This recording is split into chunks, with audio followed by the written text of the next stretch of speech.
Howdy, howdy. Welcome on in to the pre-show before the free show. We're back. Oh, yeah. For week 2. Week 2, we're back. And this is, per usual, let me adjust my pen here, make sure that I'm flying the flag correctly. Texas. Texas. It is, of course, your Dallas Cowboys pregame show. No. Hello. Cowboys experts Greg Tupper and Ashley Pickle with you. Now, you are actually a Cowboys fan. I am actually a Cowboys fan, but I'm going to be 100% honest with you. Uh-oh. My brain has been so engulfed in high school football for the past, I mean, always, but 4 weeks specifically, trying to get ready for this season, and college football, because we do talk about that from time to time. I have had zero preparation time on knowing what the Cowboys are doing, other than the fact that Micah Parsons is gone. I'm gonna just watch a little bit tonight, and that'll be my first time taking a glimpse of what is this team gonna look like. Do you know who they play? Yes, the Eagles. Okay. I do know that. You do know that. Which, ugh. They are basically playing their hardest game in week 1. Yeah, and that's the other thing is I don't expect them to go out and win this game, point blank. And so it's why on a Thursday night when there's high school football happening that I'm going to be paying attention to? 20 games on Dave Campbell's Texan Live. Why ruin that greatness with terrible Cowboys football? I would way rather be tuned into Dave Campbell's Texan Live tonight than I'll worry about the Cowboys when it's Sunday and there are no high school football games. Don't ruin my Thursday night of good Texas high school football. Dang. That's where I'm at. What a wild, I want to be clear. I don't think you're wrong. I think you have an extremely healthy view of this. Yeah. And also the idea of hey, shut up, Cowboys. Yeah. High school football's on. That's we need that on a t-shirt. I mean, shut up, Cowboys. High school football's on. Cy Wood still has our thick king as the quarterback, correct? Yes. Okay, Cy Woods and Clear Lake are playing tonight at 6 p.m. on Dave Campbell's Texan Live. Yep. So I could either be in complete joy watching Cy Woods play, or I could flip over to the Cowboys and let it ruin my night. Be in misery. That's a fair point. I appreciate you taking command of your own happiness. Yeah. And just not letting Jerry Jones ruin your night. Yeah, again, Sundays I'm all in. I'm ready to be hurt again. But not on Thursdays when I have better options. Dang. Yeah. Protect your peace, people. I think that's 2025 is the year of protecting my peace, and they bring me no peace. I think that is an extremely mentally healthy way to approach the Dallas Cowboys. You gotta find a way. I'm not going to let you hurt me. Yeah. I would be over the moon with joy if they beat the Eagles tonight.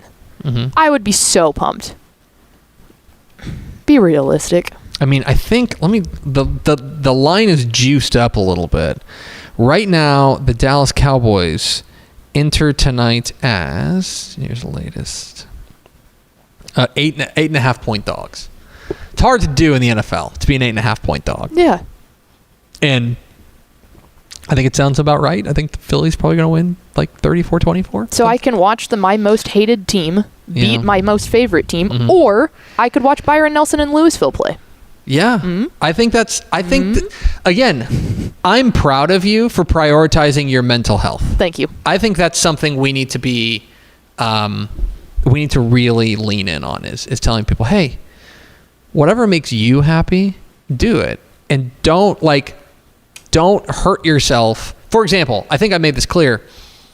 During the 2023 ALCS, when the Rangers were playing the Astros, I watched almost none of it live. Yeah. Because I couldn't. Because it was just, I don't enjoy it. I'm not having fun watching that. It's too stressful. Well, and this is an added layer because we do this for a living. We have to come to work and think about football. We're lucky enough to come to work and think about football for 365 days a year. I cannot sour myself and my feelings towards football out on week 2 of the Texas high school football season. That's not good. No, I think that's fair. That's not good. I think that's fair. And I'm proud of you. But so what are you doing tonight then?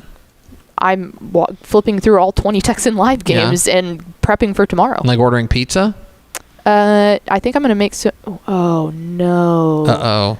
I had planned on making Philly cheesesteak tonight. I can't do that. No, you can't. Oh, no. Not with the Eagles playing. Not with the Eagles. Not with the Eagles hanging a banner. Yeah, no. You can't do okay, that. so I've got to prep something different for dinner. Yeah. Chicken Express. Ooh, I like where your head's at. Proud sponsor. Anyway, but yeah, Vianney Moreno's coming over, and we're going to siphon through Texan live games. Happy football season, everybody. It's already been football season, but you know what I mean. Hit the theme, Expo.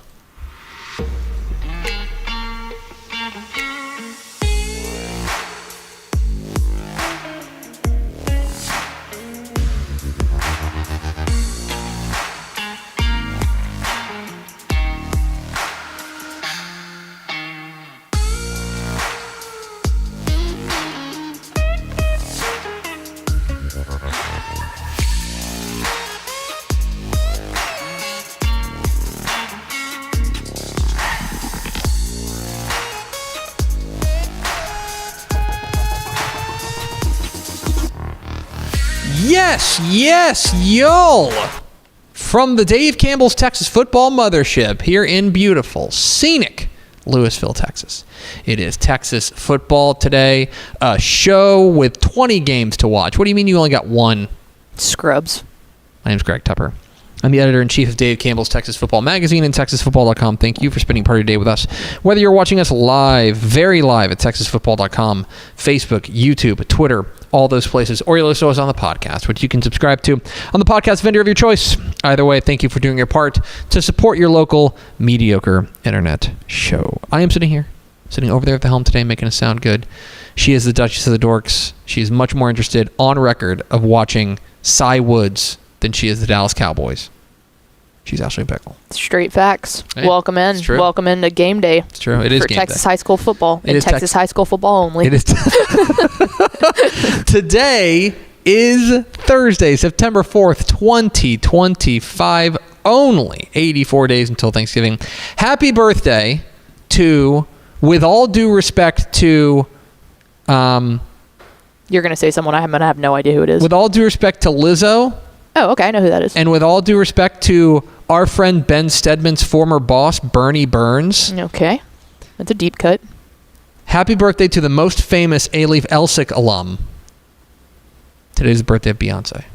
Oh, wow. Yeah, see, I wouldn't... That's a big one. That was a big wind-up. We went the fastball.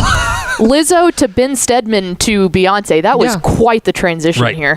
Happy birthday to Beyonce. It is episode 1878. On today's show, folks, game day. Week 2 of the Texas high school football season is here, and we're going to get you up to speed, in the pocket, out of sight of everything you need for the 2025 or for week 2 of the 2025 Texas high school football season, starting with my top 10 Texas high school football games to watch this week, games of the week. Then we're going to be joined, go down Houston way, Galveston County, talk with the head coach of the Dickinson Gators, Coach John Snelson, coming off a big win over Katy last week. Now they got C.E. King this week. Talk a lot about that game and what faces the Gators moving forward. We'll talk to Coach Snelson. Then we're going to have Texas High School Football Team Builder. The reviews are in, and the reviews are positive. We're going to do our fantasy draft of players that we are watching in Texas high school football this week in week 2. Then go to Austin, talk to the Texas High School Hall of Famer Craig Way about all things Texas Longhorns, all things Texas high school football, et cetera, et cetera. Excited to talk with Craig Way, the Hall of Famer. He joins us every Thursday. And then we'll round it all out with Mailbag. Get your questions in. Facebook, YouTube, Twitter. Get those questions in about high school football, college football, recruiting, lifestyle, romance, travel. Our lifestyle or their lifestyle? I don't know. Their lifestyle. That's fair. You do you. Yeah. Get your questions in. Facebook, YouTube, Twitter. We'll answer as many as we can coming up here at the back half of the show. Sound good? Pot right? Pot right. Do we have first word through the door? I thought you were going to forget. I didn't. I almost said let's wheel them around, though. Oh, okay. There, I like it. We do. Big jiggly water balloons. Yes. Tony Blaylock. It's going to be a good day. Lyle Good and David Moreau. Welcome in, fellas. Welcome in, friends. We do appreciate you spending a little bit of your day with us here as week 2 of the Texas high school football season is nigh upon us. Hours from now, there will be games kicking off live on Dave Campbell's Texas Live. 20 of them tonight. 50-something Friday? Maybe 40-something, 50-something. No, at 50. It's 50. And then we like round numbers. And I think it's 7 more on Saturday. So lock it into Dave Campbell's Texan Live. There are massive games across the entire state of Texas. More than 690 of them. I don't think there's quite 700, but all that is to say, I've picked out 10 of them with my top 10 Texas high school football games of the week in week 2 of the Texas high school football season. We will start South Texas, Bay City, and Edna. The Edna Cowboys have looked fantastic. Everyone loves the Edna Cowboys, and they have looked good. To be clear, this is an Edna program that comes off a Week 1 win. Looked very good in doing it. A 46-2 thumping of Vanderbilt Industrial. Everything was working for them. Now they get a big test, taking on a bigger program in a 4A Bay City team that is also brimming with confidence, coming off of a 48-14 thumping of Sweeney. And they looked every bit the part of a contender. They got a huge game from their running back, Aiden Williams. I think that's going to be a really interesting challenge here because Edna is a program that prides themselves on being very physical. Mm-hmm. Now they are punching up, playing a team that is literally larger than them. Can they match up front? That's one thing I'm watching in this one. Edna and Bay City is a fantastic ball game to kick off our top 10 Texas football games of the week. Number 9, Highland Park and Lovejoy. How about this one? Yeah. And this is a fascinating ball game before you consider any players. This is a fascinating ball game because you will be hard-pressed this season to find a game with 2 more decorated coaches than you will in this one. Highland Park with Randy Allen taking on Lovejoy and Todd Dodge. And for Lovejoy, we didn't talk a ton about them last week, but they went and they got a really nice win over Lubbock Cooper on the road. Wasn't always pretty, but they came out with a win. They stacked in the left-hand column. And specifically, I thought you got Jacob Janisic did a lot of work on the ground, 131 yards rushing, 3 total touchdowns. They are now facing a Highland Park team that I think is anxious to get to week 2. Yes. And what I mean by that is this is a Highland Park team that, look, let's just be honest. They're not used to being 0-1. They're not used to losing at home. But they did both of those things last week against Rockwall Heath. They lose 52-49. Give a ton of credit to Rockwall Heath, Coach Rodney Webb and company. But this is a Highland Park team that wants to get that taste out of their mouth. Good news is, offense looks great. Buck Randall, fantastic. But that defense got to figure some things out. And Jacob Janisic's coming to town. Or rather, they're going to Jacob Janisic's house. Who bounces back here? There's also, again, the coaching matchup here. 2 supremely accomplished coaches there, Randy Allen and Todd Dodge, going at one another. Fabulous ball game, Highland Park and Lovejoy. Number 8, Smithson Valley and San Antonio Brennan. This game going down tonight, I believe. Yes. In the Alamo City. And it's a 6A versus 5A clash. It's a 5A team in Smithson Valley, the reigning 5A Division I state champs. And last week, no notes. Now, I think they overmatched San Antonio Roosevelt, but we had some questions about what their offense was going to look, or what their offense specifically was going to look like. And they looked great. Caleb Piegler, their running back, went nuts in that game. The defense was itself, we thought it was going to be great. It was. Here comes a Brennan team that the offense did enough last week in a win over Reagan. We know the key components here, quarterback Caden Glass, running back Mekhi Thompson. How do they fill in the gaps around it? And I think you have 2 of the preeminent defensive programs in San Antonio squaring up with one another. Yes. That will make this a really fun matchup. You've also got another great coaching matchup here. Stephen Bazor going up against Larry Hill. That's a fabulous ball game in Alamo City. If you're anywhere near Gustafson Stadium tonight. And to get that on a Thursday? Mm-hmm. Heck yeah. Mm-hmm. Cowboys who? Don't watch the Cowboys. Go out to Gustafson. You're never going to get that. No. The Gus. The Gus. Go out to the Gus. Ride the Gus bus. Yeah. Smithson Valley and San Antonio Brennan. Number 7, Katy and Atascocita. Always big. I feel like even bigger after last week. Katie and Atascocita. Live on Dave Campbell's Texan Live. Yeah, boy. We're supposed to improve week 1 to week 2. Come on, Pickle. I did. I made lower thirds this time. Katie and Atascocita. Atascocita, terrific week 1 win. Carde Mack went nuts at his natural position of running back. Had a terrific game. Katie, we're going to talk with the coach of the team that just beat him in Dickinson. I am not ready. Here's where I'm kind of at with most teams. I'm ready to give every team a 1-week mulligan. If it stunk, it stunk, whatever. Go out there and fix it. We talk about how there's more improvement from week 1 to week 2 than any other week. Especially offensively. Mm-hmm. They have got to figure it out. They held Tremaine Hill to 2.6 yards per carry. That's an all-time career low. They held Dickinson held them as a team to 2.7 yards a carry. Yeah, they only allowed like 155 yards. Katie! Yeah. They got to figure something else out offensively. Atascocita, an opportunity to drop Katie to 0-2.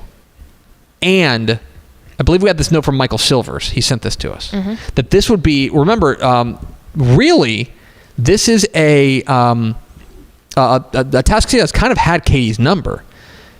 They've beaten in the last 2 seasons. This from our friend Michael Silvers, who's on the call. If Atascocita beats Katie, it would be the 3rd straight season.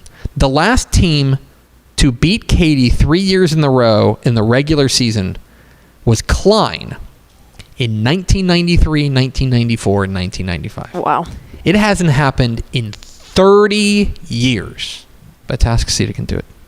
It's a big game on Dave Campbell's Texan Live, Katie and Atascocita. Number 6, Jefferson and Newton. Fired up about this game.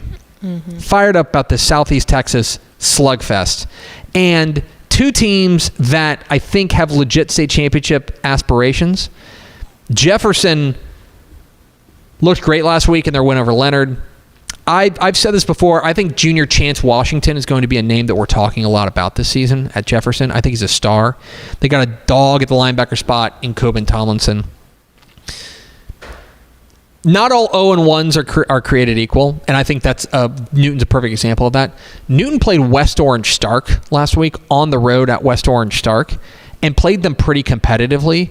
That's a state-ranked 4A Division II team, and Newton's a 3A Division II team.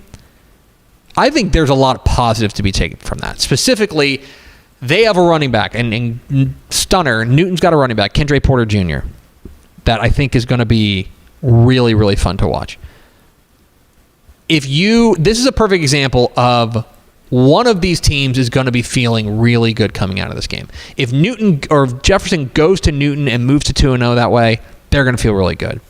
If Newton knocks off Jefferson, I think everything about that week 1 loss goes away. Yeah. And you just say, okay, cool. We're back. We are very back. Huge game. I love Jefferson and Newton. That game going down Friday, 7 o'clock. Number 5. Jayton and Pasadena First Baptist. Let's get a little hipstery, okay? A little? Pickle, what if I were to tell you that this was number 1 versus number 1? Jayton is the defending champs in 1A Division II. Mm-hmm. They're the number 1 team in 1A Division II. Played a weird game against Ira last week where it got delayed by weather, and then I think there was miscommunication as far as like where they're going to pick up the game, and so I think Ira left, and so it went down as a forfeit, but they were winning that game. Going up against Pasadena First Baptist, a reigning state champ themselves, and the number 1 private school 6-man team in the state. You have number 1 versus number 1. That just doesn't happen very often. Oh, yeah, especially in week 2 of the season. Oh, my gosh. This is a really tasty matchup. Jayton and Pasadena First Baptist. Hipster game of the week in the top 10. That's, for me, the number 5 game of the week. Number 4, DeSoto and North Crowley. Speaking of teams who want a do-over from week 1. You went from one extreme to the next. Yeah. So we talk about how not all week 1, first of all, we're going from the smallest classification to the largest classification and like real hipstery to extremely brand name. Yep. DeSoto got punched in the mouth. let me tell you something. DeSoto, they played a team from Georgia. They went to Georgia and played, like, I've tried to kind of triangulate where this team from Georgia they played is. Creekview, I think, is their name. And what I've kind of settled on is that Creekview would be about the 30th best team in 6A.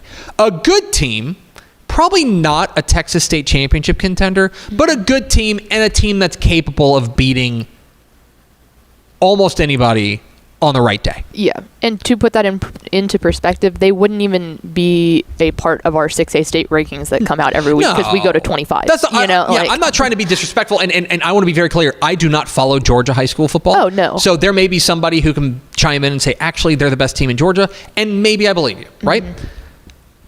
But to lose 70-28 in the way that they did, I mean, Pickle, it was ugly. It was very bad.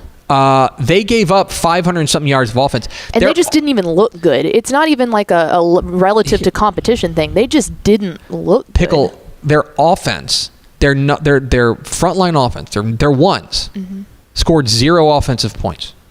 Okay? Their 4 touchdowns in this game were 3 kickoff return touchdowns and then a kind of a garbage time backups situation. And then they gave up 70 burger and 538 yards of offense. They've got to figure something out. Yeah, it's bad however you put it. For North Crowley, they got to win. You don't apologize for winning. But they were not the dominant team for most of that game. But Matt Stepp talked with Ray Gates, and Ray Gates said the same thing, which is like, look, we got to clean some things up. Yeah, we sat down, and because that was a Thursday night affair. Now, a massive weather delay and all of that a little bit to get shaken up with. And week 1, right? And week 1. But they did not look like the dominant team until about real late in the third quarter. And then they started to kick it on. And it was like, man, they barely made it out unscathed. It's only the 4th time under Ray Gates they've scored fewer than 24 points. They beat them 22-18. 3 turnovers, 10 penalties. It was just not North Crowley football. One of these teams is going to get back on track.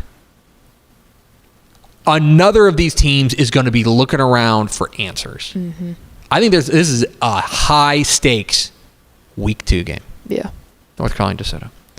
Into the top 3, number 3, Munster and Holiday. This game rocks. Yeah. First of all, it's worth mentioning. Again, this is a Munster team that's punching up significantly. This is a 3 Division II Munster team or Holiday team, but Munster looked terrific, 61-0 over an overmatched Fort Worth Lake Country Christian team. Case and Kearney, 116 yards passing, 114 yards rushing. They ran for almost 400 yards. They were doing whatever they want, but also I think they overmatched that team. Now here's a promise. They will not overmatch Holiday. Last year when these two teams played in non-district, the Holiday offensive line was on average 160 pounds heavier than the Munster offensive line. I mean, it's silly. It's silly, the size advantage. Holiday looked good last week in a 43-0 romp over Breckenridge. I think they're just better than Breckenridge. Braden Harrell ran for 100 yards and 2 touchdowns. They got a nice game from Caleb McClain, their quarterback. I think this is in a lot of ways, you can view week 1 respectfully to the teams that they beat as like a preseason game. Real season starts now. We will learn a lot more about 2 teams we think are legit contenders this week. Well, and I think even if Munster goes out there and they can't pull off the victory, if they hang with Holiday, that is a massively positive thing for Coach Carney's squad. Totally agree. I think that's a huge matchup. Number 2. Yes. Just yes. La Vega and Salina. This game up there at beautiful Bobcat Stadium in Salina. I talked about this in the picks, so I won't belabor it. But I think that we will get a real gut check on where the Salina reload stands. Because, yes, they have Bo Bentley. And yes, they have Luke Biagini. Yes, they have Wyatt Villarreal, their star wide receiver. They've got star power, but we have talked about for Salina, the question we have as far as a repeat is concerned is how quickly and how effectively can they reload up front.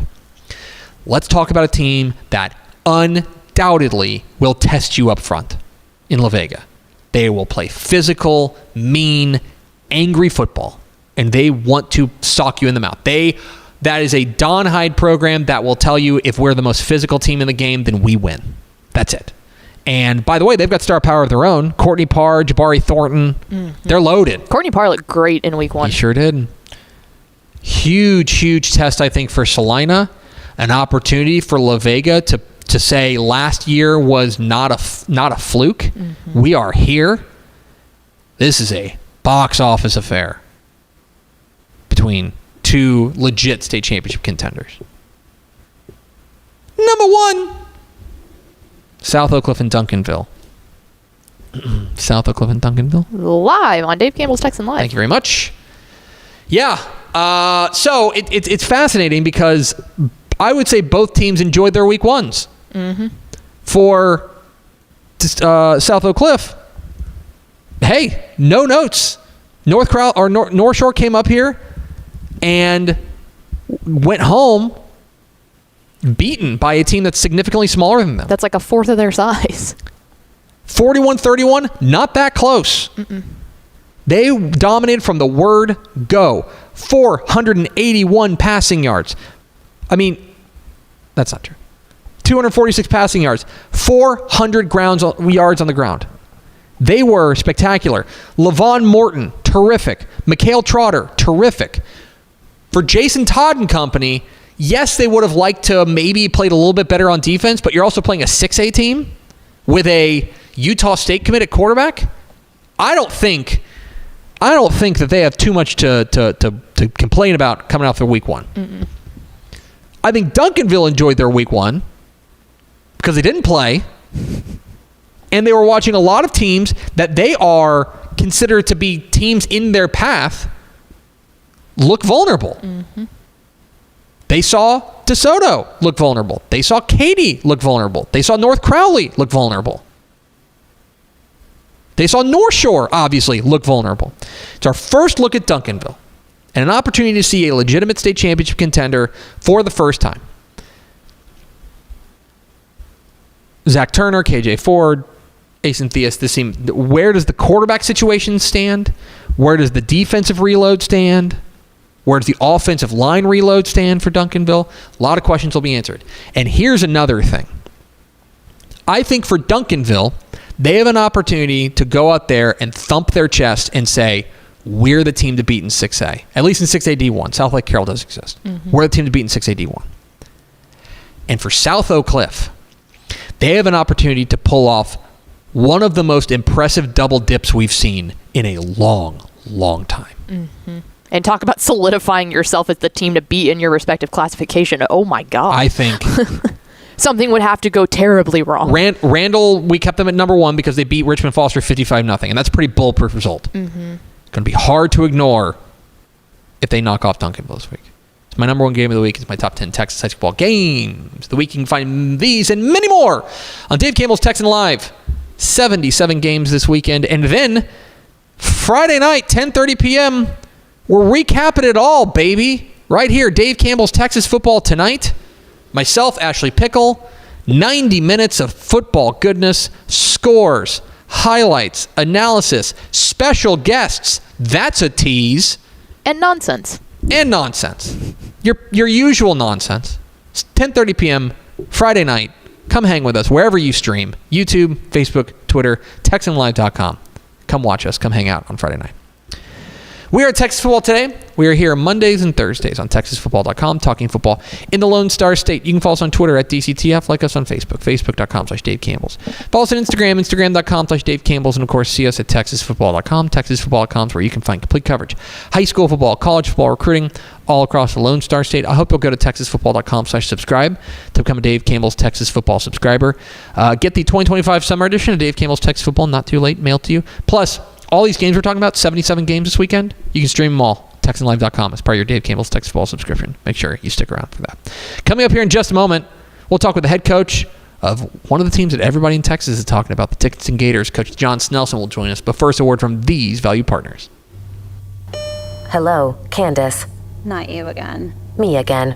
Remember our last oil change? Your boyfriend said he knew a guy who knew a guy. None of those guys knew what they were doing, including you, Todd. Silence your oil change anxiety at Valvoline Instant Oil Change, where you can watch our experts change your oil right from your car. Thanks for coming in.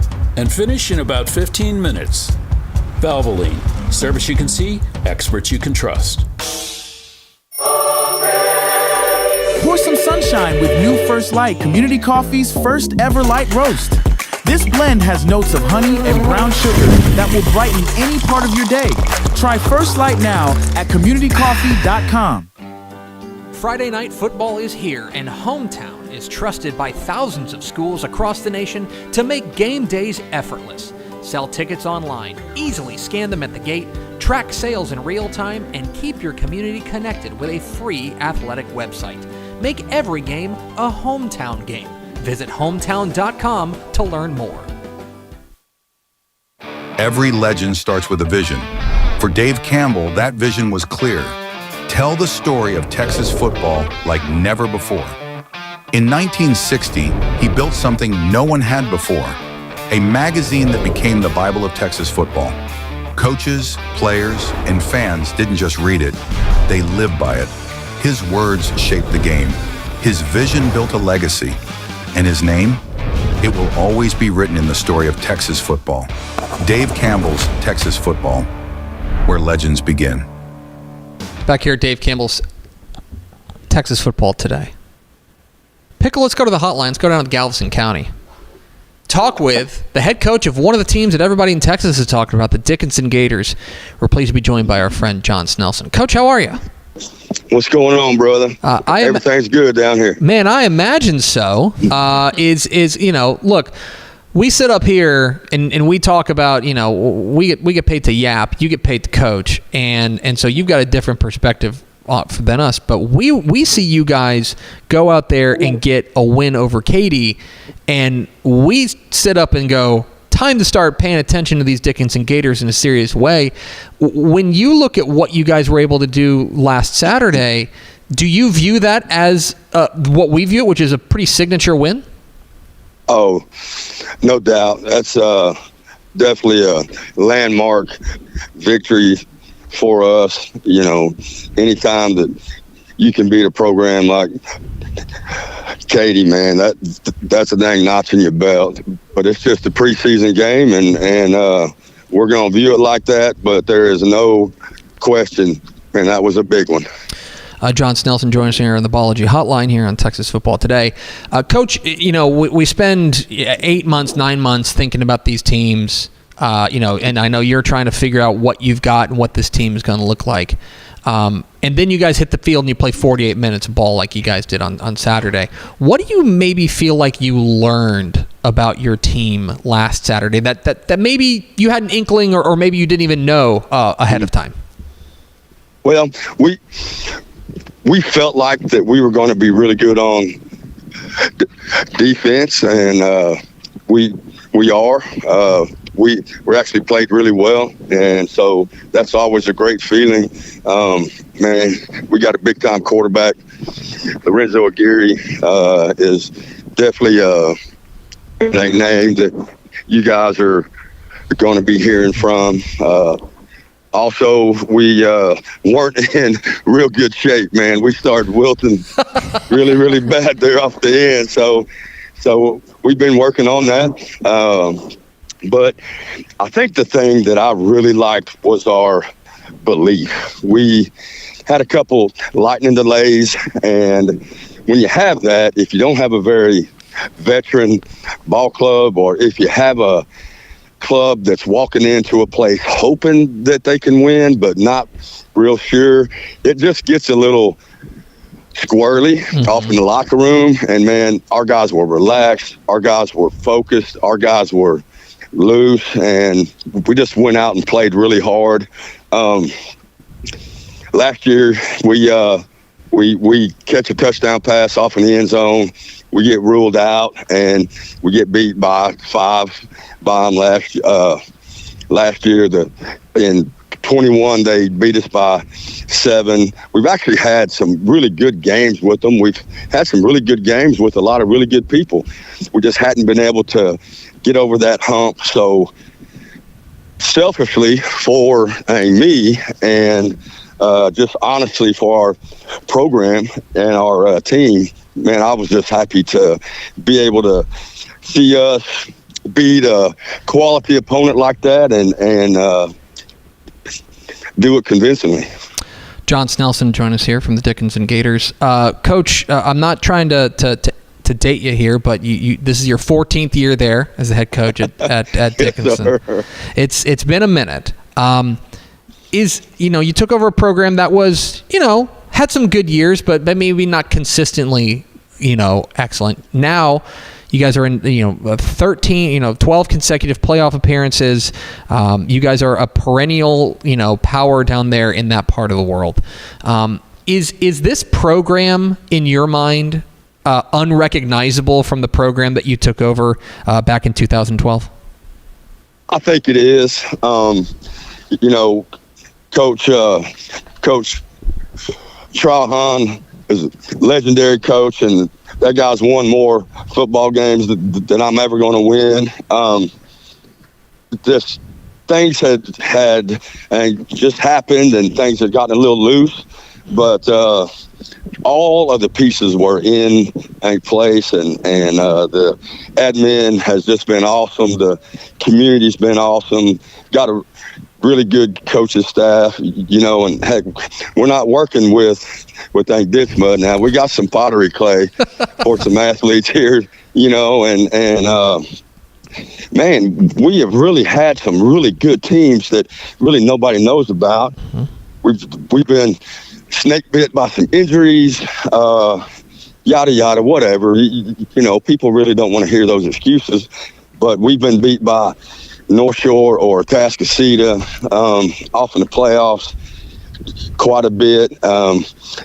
Never actually beat Katy. So we feel like we have a really good program, but even us, we're like, hey, when are we going to have a breakthrough year, man? When are we going to get it done? And whether or not this is going to be that season, it was fun and it was relief to be able to go to Katy and beat a quality team and probably the best coach in Texas, my opinion, Gary Joseph.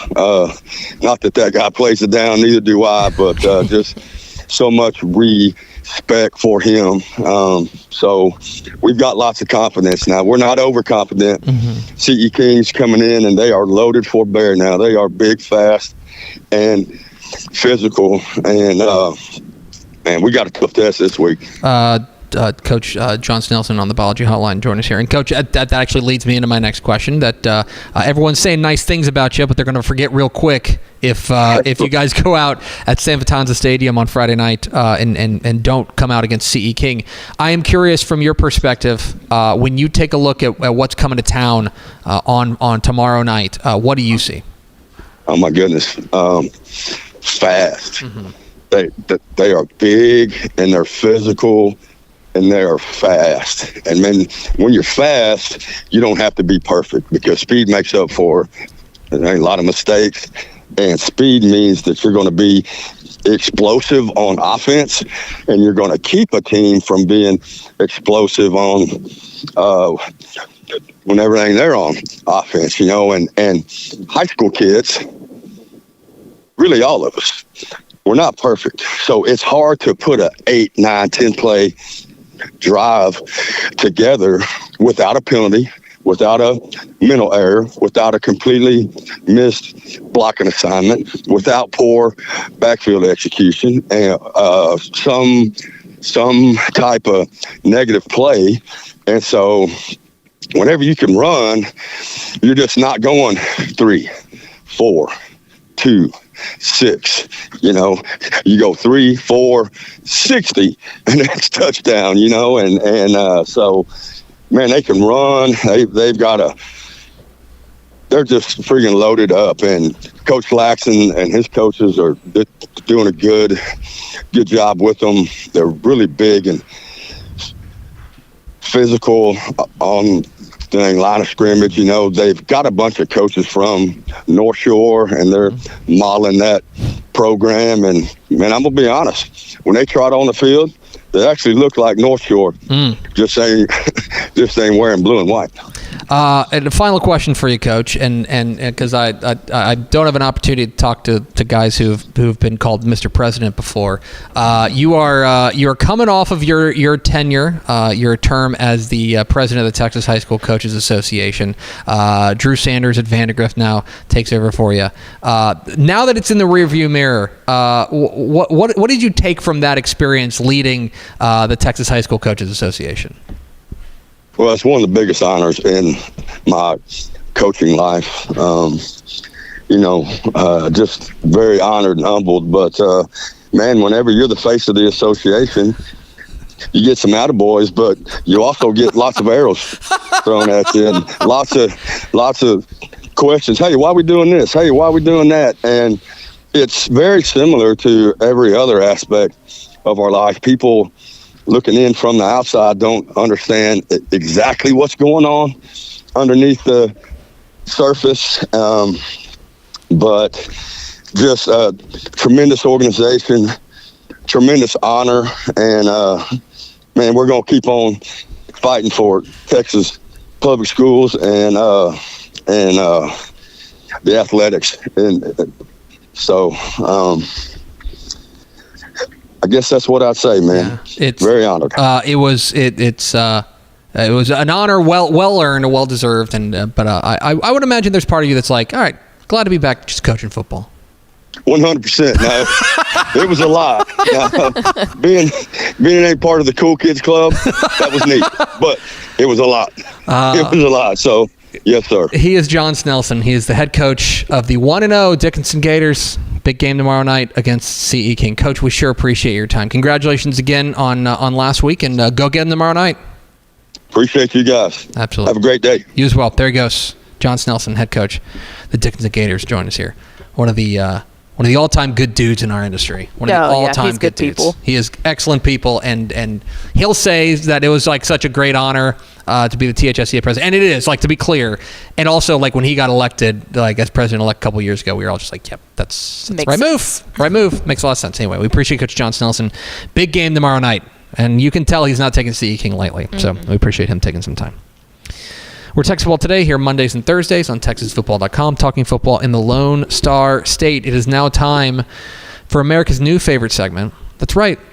It's time for Texas Football Team Builder. It's a bit of a fantasy draft for us where we're going to talk about players that we are most interested in watching this weekend. Of course, I'm here. Ashley, are you still here? I'm here. Ashley is still here. Yep. Let's see if anybody else has joined the No! Boo. We are Boo indeed. pleased to be joined by the senior high school football writer for Dave Campbell's Texas Football, Carter Yates. How do you feel like last week went? I think my guys balled out last week. I mean, just wanted to give a shout out to Buck Randall, 445 total yards, 7 touchdowns. DeMarcus Belton, 167 rushing yards, 5 touchdowns, 153 receiving yards, and 2 touchdowns. And then Colt Lozano, 9 catches, 179 yards, 2 touchdowns. Denton Ryan, 22 rushing yards allowed on 33 attempts. And Silas McCurley, 4 catches, 85 yards, 2 touchdowns, and 1 half of football. I want to be really clear. We didn't ask for all of this stuff. I got to give my guys each a shout out because each of them brought their very best. How'd you do? Carter rolls out the scroll. Be like, well, let me tell you. Actually. I will just It's say, we over me. not Pepper. I will just say this.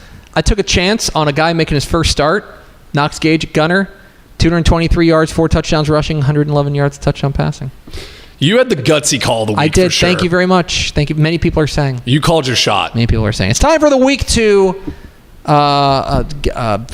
Geez, what are we calling it? Team builder. Thank Carter you. threw him so off balance with his builder. list of stats. I know.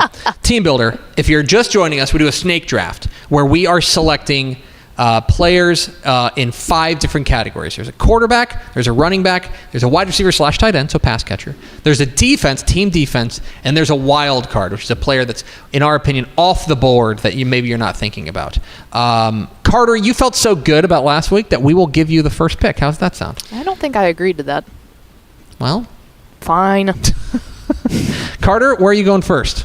I'm taking the headliner of my team this week, the captain, as I'm liking to call him. Geez. It is Forney running back Javion Osborne, the Notre Dame commit last week. 13 carries, 220 yards and 2 touchdowns against Lake Dallas. And I'm looking for him to have a huge game against A&M Consolidated because they lose a lot of production on their defensive line. Vakapuna Foketti, Nazir Adams, Clifton Gooden.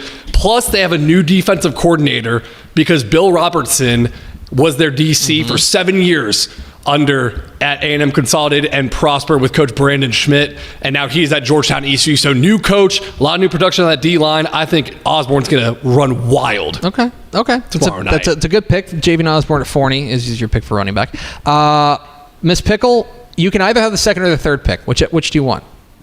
Third pick. Okay, I will go next. I am going to take unless you take my guy, then I switch. Okay, that feels fair. Okay, I am going to take Palestine Westwood quarterback Kavian Bryant. Excellent pick. Went nuts last week, 469 yards passing in their win over Mejia. He was unstoppable in a lot of ways. I think he is due for another big game. They've got a game this week against... I had it right here, and then it went away because I closed a spreadsheet for some reason. They've got a big game this week against whoever can tell me will get a free something. They have got St. Augustine. St. Augustine. Big match of undefeated. Said it. I think he's going to show out. Give me Kavian Bryant at Westwood as my quarterback. Pickle, you get 2 picks in a row. All right, I'm going to start off with a pass catcher. We're going with Tyler Chapel Hill, wide receiver, DeMarcian Blaylock. Oh, yeah. They had an incredible win over Jasper last week, but this guy popped off 123 yards and 3 touchdowns in the air, 1 rushing touchdown, and a kickoff return for a touchdown, just for the fun of it. Pretty good. They obviously have a massive game against Gilmer this week, and I am incredibly excited to see what Blaylock can do against a young Gilmer secondary. And Blaylock last year missed 9 games, so he is hungry as a senior to make an impact. All right, we're going snake draft, so what's your second pick? I'm going to go... Oh, that's you. I'm going to go off the beaten path a little bit, I feel like, with this one. For my running back, yeah. How about we head out west? Miss 915 is coming out. Uh-oh. Okay, El Paso Franklin running back Ernie Powers. Ooh. This is a deep cut, okay? He had 5 touchdowns last week. And in their win over El Paso Chapin under new head coach Ruben Torres, they have a massive game against Del Valle this week. It's the game. I think it's. I put it on Twitter. It's the first certified El Paso heater we've had this year. Like Franklin, last week was nice. This week, Franklin and Del Valle is a heater, and Powers is a big reason why. The first El Paso football game that's actually hotter than the salsa out there. Okay. God. Look how back we are. Frisco and Coppell up there. But not very spicy salsa in Frisco and Coppell. May I interest you in Mi Cocina? But no, I mean, his first play last week, I don't know if y'all saw it. It was a 60-yard touchdown. It was incredible. The dude is so fast, and I am so excited to watch him. So, yeah, for my second pick, I'm going Ernie Powers, the running back from El Paso Franklin. Okay. That seems pretty strong. So now it's up to me. I am going to go... I'm going to go with one of the Jamarians. One of the many Jamarians. Mallory is punching air somewhere. I'm going to go with Jamarian Hooks, the wide receiver. Jamarian Smith from Hooks, rather. Jamarian Smith from Hooks. This guy went off last week with 229 yards receiving in their win over Hughes Springs. This week they're taking on an Atlanta team that just got lit up by Pleasant Grove. I think that this is an opportunity for him to really establish himself as one of the premier pass catchers in the state. I like Jamarian Smith from Hooks is my wide receiver. Mr. Yates, 2 picks. 2 picks right here. This is where you get a lot of value in the middle of the draft. Jeez. And I'm going with Lake Travis quarterback Luke McBride, Ooh. the lefty. So I know Lake Travis is a quarterback factory, but this one is not a carbon copy. Let me take you through McBride's story. He started off on the freshman B team. Sophomore year, he's on the JV B team. Junior year, he's on the JV A team. And all the while, he is a star pitcher, 2025 pitcher of the year. Well, he gets his first start on a varsity stage as a senior last week, goes 23 of 37 for 386 yards and 4 touchdowns. So I just love the story of perseverance, working your way up through the program. I'm looking for him to have a huge game against Rockwall. So what you're saying is he's a guy that you're like, I want to have him on on my squad. Like this is he's Big Carter. lunch pail. He's Carter coded, is what you're saying. Very much so. Very I hope I approach my work like Luke McBride approaches football. Okay, that's fair. All right, my next pick. No, Carter gets to go. Oh, again. I'm sorry. Oh, yeah. I'm sorry. Yeah. My bad. You get 2. No, it's okay. I forgot to. I should have just let it go. I am going a pass catcher. Okay. And it's Ganado wide receiver Austin Pena. Oh yeah, he was That's a awesome in that good title one. game. Man, 10 catches, 205 yards, and 4 touchdowns in week 1. We saw how dialed in he was over the summer in 7-on-7 with Landon Arriaga, the new quarterback, and they hit the ground passing in week 1. So looking for him to have a huge game against Bowling. Okay. Very, very good pick. I am going to go. I am going to go to a guy that I could keep my powder dry for him, but I think that the time is right that I'm gonna strike. Let's go to Laporte. Big game this week, punching up to 6A. I'm going to take their sophomore running back, Sean Simon. He was excellent last week in their season opening win over Deer Park. Ran for 283 yards and a score. Here's the other thing I like about him. They are feeding him. He had 35 carries last week. They are feeding the young man. I think he's going to have a big game against Kingwood. I like Sean Simon at Laporte as my running back. Pickle, you got 2, and you've got quarterback, defense, and receiver. I'm going to go defense. Okay. And I'm going to take Waco La Vega. So This is a bold take. This is call your shot because Wow. they're going up against a guy who I think was on the cover of our magazine. Let me check. Yeah, actually, it's right there. So one of these is off of vibes because this is what I'm really excited to see, just in a game perspective. But they held a Kennedale offense that I feel like doesn't get enough credit for their rushing attack to just 55 yards last week. Okay. It was very impressive. So we know they can stop the run, which will help against Logan Gutierrez for Salina. But how well can their pass coverage work against a quarterback like Bo Bentley? If La Vega is going to get this done, I think it's going to come down to how many big stops can their defense get, and I am going to put my stock into the Waco La Vega defense. Okay. I don't know if they can win the game, but I think we're going to learn a lot about that unit this week. So that's my hype heading into week 2. Okay, that's fine. You got a Interesting you'd pick a defense that's going from defending 0 passes to Bo Bentley. Yeah. Yeah, because I mean, like, hey, True enough. up. Like, True let's enough. see what you got. Yeah, that's fine. Okay. What is your... And then for my quarterback, how about we go out to Grand Saline? Oh. Go with Grand Saline quarterback Jet Taylor. So they had a big win, 42-21 over Cupper last week. He had 117 yards and 3 scores in the air, 200 yards on the ground, and 1 score on the ground. So they're playing Palmer, who also has a really good quarterback, in Eric Cisneros. So that is an underrated quarterback matchup across the state. But Grand Saline quarterback Jet Taylor, 1, I think Jet is a great quarterback name. 2, he balled out last week. So I'm interested to see what he does there. Okay. I think that is. I think that's a good pick there. I'm gonna go with defense. Got defensive. Although I think we agree we're doing wild card last. Wild card Okay, good. last. I'm gonna learn my lesson here. I'm taking the Euless Trinity defense. Okay? Safe pick. So I took running back John Hebert last week as my running back, and they held him. This is going to sound held him to only 118 yards. Pedestrian. By his standards, maybe the worst rushing output of his career. Oh my God. Okay? That would have been all of our career performances. Absolutely. But they put Strike Jesuit in the rear naked choke and just choked him out. They put him in the sharpshooter. This week they play Midland Legacy, a team that's trying to get back on track against after losing to Allen. I think the Trinity defense can be dominant in this game. I like the Euless Trinity defense as my defensive pick to click. All right, you've got. I guess you've got to take your defense, and then you're going to give us your wild card. I'm going to kick off the wild card round. Okay, my defense. I'm going with the Argyle Eagles. Oh, that's nasty. So last week, Argyle lost a 50-game home winning streak against Frisco Lone Star. But at the same time, who could have foresaw what Frisco Lone Star was going to do with sophomore quarterback Trey Wright? He was a complete unknown before last week. They switched All-State quarterback Carice Hoyt to running back, wide receiver, and safety, and it's because they had Trey Wright coming up the pike. Now Argyle is pissed off, and they are going to take it out on Midlothian Heritage, who last week scored 7 points against Stephenville. I'm looking for the linebackers. Look at the size they got here. Max Bland, 6'2", 250. Second team all-district guy, 103 tackles and 5 sacks. Junior Brody Bomar, 6'3", 230, 124 tackles, 14 tackles for loss. Grayson Peschel, 6'3", 230. Malik Bracey, a cornerback, Houston, Memphis commit.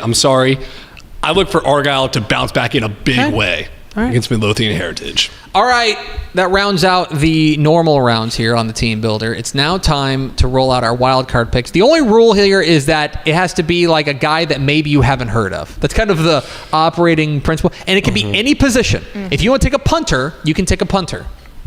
Take a punter. You're going to have to... Take a punter. You're going to convince me to. You're going to have to tell me if this is... Hipster enough? If this is hipster enough, yes. I'm going Ozona running back Christian Villarreal. Darn it! That's pretty... Okay, I would say that's the only probably option fair. I had. Dang. Ooh, I can go with a different one. No. No. I can be chivalrous. No, more importantly, I think most important is that Pickle got. Yeah, and I love that. good. That's the purpose of this. I'm going to keep it Real here because he had 18 carries for 371 yards and 7 touchdowns in a 65-0 win against McCarney. I don't know. It's El Dorado, right? El Dorado. I don't know how big El Dorado is along the lines of scrimmage outside of Jayton Chancellor, who is 315 pounds. Villarreal is 6'2", 205. You're running back with that size in 2A. You don't see it very often. No, you don't. Can I at least have my fun fact there Here we since I go. got my pick stolen? Here comes a fun fact. He scored 5 of the 2-point conversions. So out of the 65 total points they had, he had 52 of them. Dang. You know, when I was prepping for this show, I think my spidey senses went off. Yeah, and he was like, oh, how can I screw over Pickle? I've got it. Oh, I love that. I love that for all of us. All right. Do you want me to go while you're... Yeah, I've got a big bag of nothing. Someone give me a punter in the comments.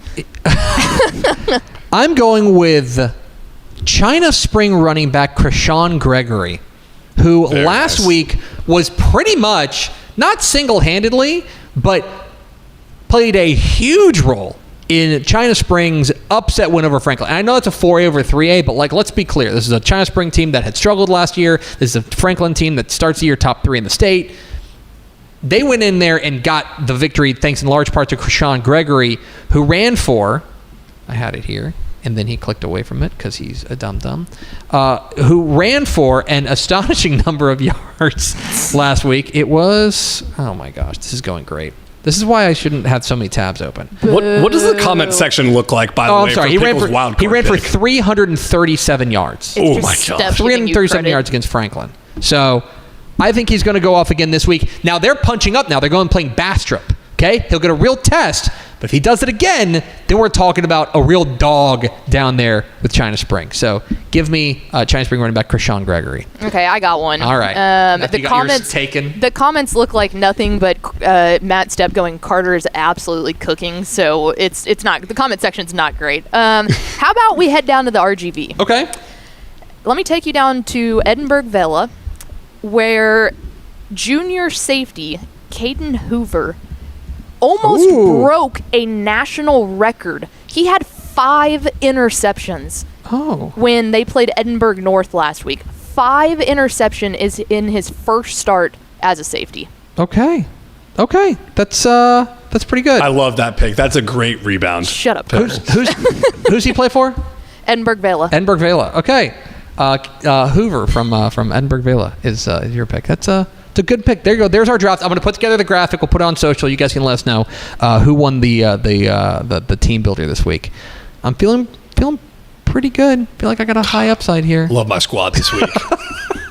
Pickle, how do you feel about your squad? I was cooking. Was this until Carter? Was this the best segment idea I've ever had? This is the best segment idea I've ever had. Hey, look, Caden. Yeah, it's pretty good.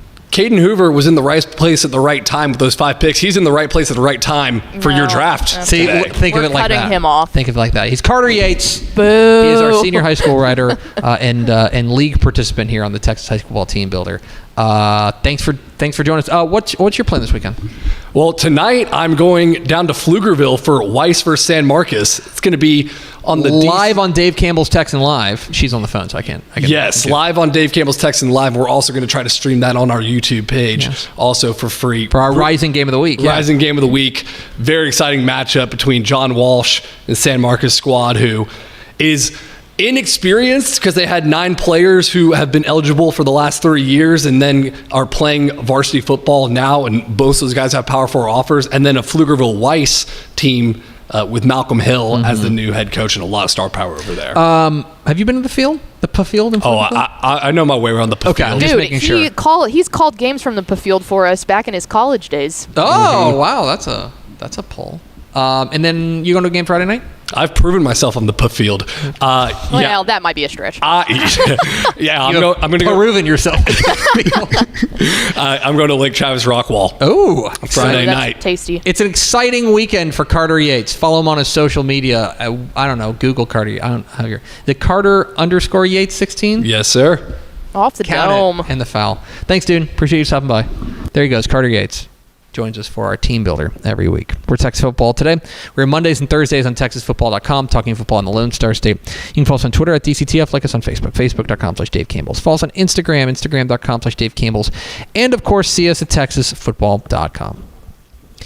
Pickle, let's go to the hotline. And we are pleased to be joined by the Texas High School Football Hall of Famer. You can hear him on the eponymous Craig Way Show on AM 1300 The Zone, and you can hear him as the voice of the Texas Longhorns. Is our friend, Mr. Craig Way. Mr. Way, how does today find you? You know what? I could almost feel the expectoration coming from you and Pickle and Carter with the field at Pflugerville, you know? Listen, we learned from the best around here, okay? It's great. I love that place. Let's start first and foremost with the state of the Longhorns, because I know that you host a radio show on AM 1300 The Zone. You are somebody who is obviously swimming in the Longhorn soup, let's call it, down there in Austin, coming off of Ohio State 14, Texas 7. What would you say is the vibe around there in Austin and among the Texas Longhorn kind of universe?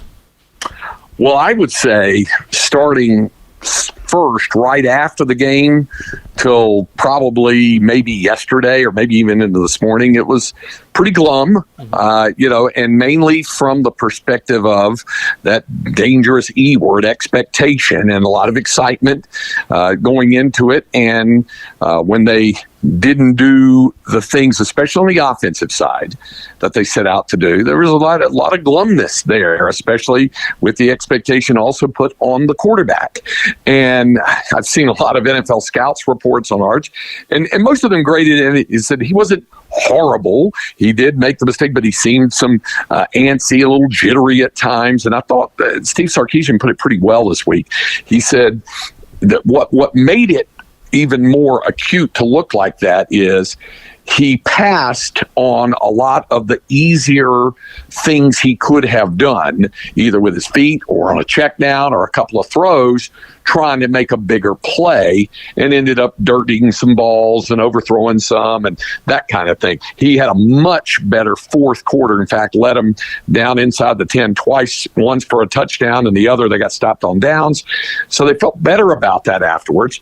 But you look for that week 1 to week 2 improvement for him and for the rest of the offense. Defense, I thought, played really well. They limited Ohio State to 203 yards of total offense and only the 2 touchdowns, and one of those was really aided by a couple of defensive penalties. Otherwise, they played pretty well. You know this, Tap, on a week when folks are singing the praises of the punter, and they were talking about Jack Bowmeister from Australia, who was amazing with some of the stuff he did, put 2 inside the 5 and 3 inside the 10. Then you've got some things to work on with the offense, and that's what they've been going about their business and trying to improve upon this week. And then one last comment on the Longhorns is that now they come home and they will take on a San Jose State team that I haven't seen the line. My gut is that they are comfortable favorites.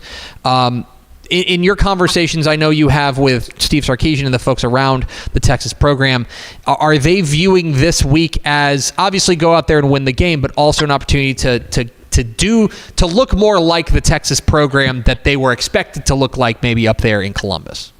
Well, that's part of that glum thing, Tep, because the next 3 ball games, all at home, all quite winnable games against San Jose State, UTEP, and Sam Houston, then with an open date following that. So part of that glumness comes where, well, now we're really not going to find out just how good this football team is going to be for a month. It's like there's 3 games. They'll probably, beat those teams. And now coaches don't look at that way. And I don't think the players do either.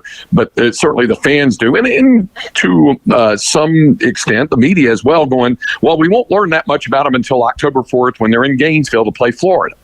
And it's true. We'll learn a lot more about them then. But these next 3 ball games are about getting a lot of things straightened out and cleaned up and things like that. The problem for a lot of fans is that they won't really know just how much progress they've made simply because of the caliber of opponent. Craig Way, the Texas Football Hall of Famer, join us here in Texas Football Today. Get involved in the conversation, #TF Today. All right, Craig, we have 1 week of Texas high school football now in the books across the state of Texas. And I know that you were keeping track of it as best you could from up there in your perch in Columbus. And I guess the question for me would be that when you take a look back at week 1 of the Texas high school football season, was there one overarching theme that struck out, or perhaps I'll give you an option to answer one of 2 questions, or were there 1 or 2 results that you thought were particularly eyebrow-raising that have you maybe more intrigued with watching what a week 2 looks like for those particular teams?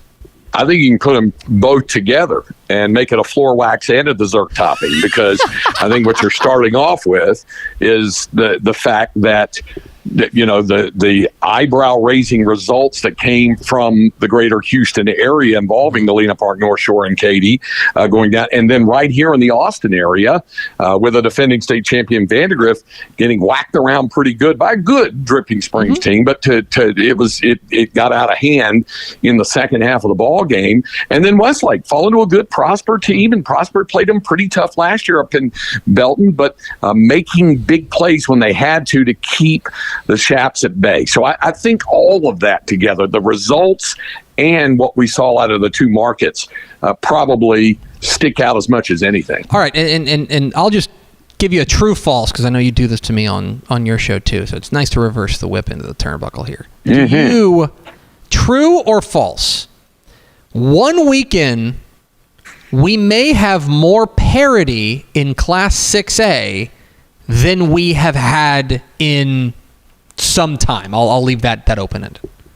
I think it's true. Mm-hmm. And I think we kind of hinted at that before the season started. I know when we were previewing 6A on my show with you, we talked about how this stacks up to where there are teams that are outliers that we're not thinking about that much, that all of a sudden, boom, you see them come up and make a big pop and grab a headline by knocking off an annual power. Mm-hmm. And so there's enough of those teams, I think, laying in the weeds, whether it's a Dickinson or a Rockwall Heath or somebody like that, that's out there and ready to make a statement. Prosper, those. I think all of that's important to keep in mind. I do think there's more parity. I do think there's a little more balance in, which makes for a lot of fun. Now, are the regular, usual suspects still going to have to be dealt with? Yes, mm-hmm. But we've already seen a little dealing. Mm-hmm. So it'll be interesting to follow in the coming weeks. Finally, Craig Way, the meanest thing we do to each other each week. I will give you 3 Texas high school football games. You have to pick one that you will transport. You can transport to. You can either go to Dallas for Duncanville taking on South Oak Cliff. You can go to Salina, north of Dallas, for La Vega visiting Salina, or you can go to Newton for Jefferson and Newton. Which of those 3 games are you teleporting to? Wow, those are good. It's a wide swath. I may, to use your phrase, keep my powder dry on Newton until down the road when they have that big matchup with Woodville. But I would say probably I'm going to think about Salina La Vega. You have a defending state champ who's looked the part. I think La Vega is going to be really good this year. It's an interesting intersectional non-district matchup. You've made this point before, and I have as well, that you love seeing some of those big headbanger matchups, especially we see them more often in the lower classifications in non-district play. Having said that, you got Sauk and Duncanville. We get our first look at Duncanville, and look at South Oak Cliff. Jason Todd, you don't have to worry about him. He'll play all comers. I mean, it's Longview next week, so he's gearing up for the challenge. So that's a fun one too. He's Craig Way. He's the Texas High School Football Hall of Famer. You can hear him on AM 1300 The Zone there in Austin, and then of course you can hear his dulcet tones calling Texas Longhorns and San Jose State on Saturday morning. It's an 11 a.m. kick, right? It's 11 a.m. Pickle, you didn't have to talk your dad off the ledge about Texas, did you? It wasn't great. Yeah. Much like their performance, it wasn't great. Yeah, that's right. Craig, appreciate your time, my friend. We'll be talking soon. Have a great weekend. There he goes. Craig Way, the Texas Football Hall of Famer, joins us every Thursday here on Dave Campbell Thursdays on Texas Football Today. See, we really did screw up the branding because I keep wanting to say Dave Campbell's Texas Football Tonight, which is coming up tomorrow night at 10:30 p.m. for scores, highlights, analysis, special guests, tomfoolery. That's not the special guest. No, it's not tomfoolery. Just to clarify. It's Dave Campbell's Texas Football Tonight, tomorrow night, 10:30 p.m., wherever you stream, including the place you're watching us right now. You can stream there. I don't know why they are looking in the window here. It's weird. They'd be doing that. Anyway. I guess we got one more thing to do, Pickle, and it's time for Mail Call! Time to answer your questions about high school football, college football, recruiting, lifestyle, romance, travel, more of that. Drop your questions in the comments, Facebook, YouTube, Twitter. We'll answer a few of them here at the end of the show as we are rounding third and heading for home. Vianney Moreno's crawling on the floor. She's real mad that I'm pointing that out too. I wish we had a camera. I wish we did too. This. You got to give me like a webcam that I can just point it wherever I want so people can see. Hey, it's Vianney Moreno, producer of Tap and Step. Nice. And she's wearing. How do we feel about the Cowboys this year? I have no idea. She's Vianney Moreno, expert football analysis. Football analyst. She's producing the show tomorrow night, so make sure you come hang out with us tomorrow night. Pickle, do we have any questions from the people? We sure do. Let's start off with one. Biggest positive surprise and biggest negative surprise from week one. Okay. The biggest positive surprise, I would say, I think the biggest positive surprise probably has to go... Yeah, I'm not going to overthink it. I think it's South Oak Cliff. I'm not going to overthink it. They welcomed in a team that was 4 times their size and knocked them off, and did so resoundingly. They looked terrific. I think that what they were able to do. We also talked with John Snelson earlier this hour about Dickinson's definitely up there. I think a lot of the focus, or at least some of the focus, has been on what's wrong with Katie, and I think there's a reasonable question to be had there. But I think that there's also something to be said of what's right with Dickinson. They looked great. Coach John Snelson, he mentioned it. He's like, look, we've never beaten them before. This is a signature win, an opportunity to kind of prove that this year is different. They've never been able to make that run. This is, I think, an opportunity. As far as teams that that negative surprise, I'll give you a few. Crowley. I think Crowley losing to Birdville. It's a better Birdville team, but still, it's a 6A against a 5A that missed the playoffs last year, and they lost. I mentioned Liberty Ilo on Tep and Step, and I think we mentioned it on Monday Morning Fallout. We did, yeah. Losing in week one, that they may miss DeQuan Prevo more than we thought they would. That's a program that I'm throwing up a few red flags on. Yeah, those are two that really struck out. I thought Dangerfield losing to Gladewater was disappointing. Fulshire getting romped by Pearland was a little bit. I know it's a new coaching staff and all of that, but I expected a little bit more out of that one. Yeah, I think so. I don't know if I want to throw Franklin in that, but they did, because they did play a 4A, but that was a 4A team. I think China Spring went 2-8 last year. That's one team that I'm a little bit concerned with. And then the other one, who did they play? I want to make sure I'm getting this right. Toller. I think this flew under people's radar, but they got beat 34-0 by Peaster. Now, I do think Peaster's better. I think they're improving, but that was a one team that was just competing for a state championship a couple years caught back. my eye. It might just be a little bit of a maybe just a reload there for Toller. They only let me tell you. Here's your concern. Toller only ran for 104 yards against Peaster. That's a Toller team that makes their hay running the ball. So that was one that kind of caught my eye. What's next, Pickle? Was there a first-year head coach's squad who really impressed you in week 1? Yes, and we mentioned him on Monday Morning Fall, but Tucker Carter at Livingston. They snapped a long losing streak. Erwin Garcia at 4 with Diamond Hill Jarvis. They snapped a long losing streak. Those were very impressive. They snapped the state's longest losing streak. The state's longest losing streak, so certainly worth shouting out there. I also... first-year coaches. You're putting me on the spot here. El Paso Franklin was a winner last week. Ruben Torres taking over a pro. And it's hard to fill those shoes left by Darren Walker. Darren Walker was the coach there for 18 years. So to be the new guy in town, so to speak. He's familiar with the program, obviously, but that's one that I think was a little bit surprising to me. Yeah, that's where I will stick with now. We talked with Chad President last week, and they beat the team from Mexico, but like getting on the field, getting that first win under his belt, that's obviously. Oh, one more. Sorry. Now he's rolling, folks. No, it's because and you'll understand what I meant. Zach Woodward and Byron Nelson. Yes. There may not have been a guy who took over a tougher situation than he did at Byron Nelson. Absolutely. Taking over for the late Travis Pride. And to go to Abilene on the opening night of the year and to dominate Wolfforth Friendship.